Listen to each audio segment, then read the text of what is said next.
সরস্বতী পূজার ভোগ নিবেদনের জন্য এরকম একটি মতিচুরের লাড্ডু বানিয়ে নিতে পারেন খুবই সহজভাবে।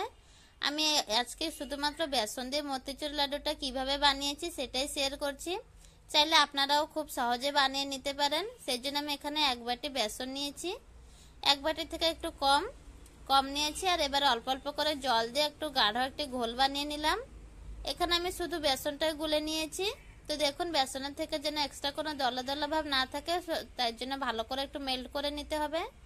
এবার একটা প্যান বসিয়ে দিয়েছি, প্যানে একটু তেল গরম করে নিয়েছি। এবারে আমি এখানে বিভিন্ন রকম শেপে এটা দিয়ে দিতে পারেন। আমি এখানে লম্বা লম্বা শেপে আকারে একটু ভেজে নিচ্ছি। আর এটা একটু মিডিয়াম ফ্লেমে একটু ভালো করে ভেজে নিতে হবে।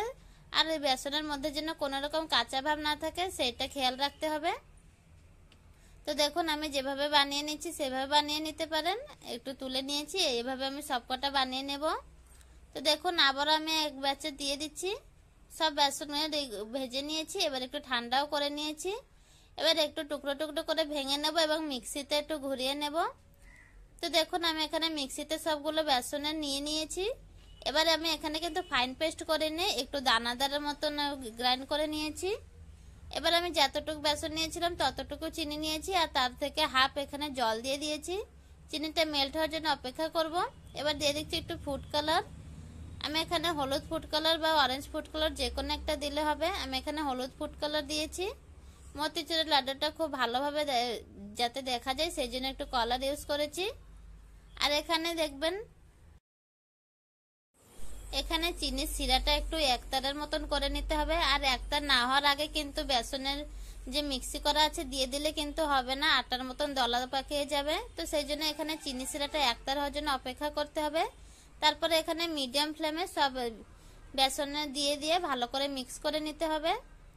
এবার একটু শুকনো শুকনো করে মিক্স করে একটা সাইডে রেখে দিয়েছি এবং সেই কড়াইতে একটু ঘি দিয়ে দিচ্ছি।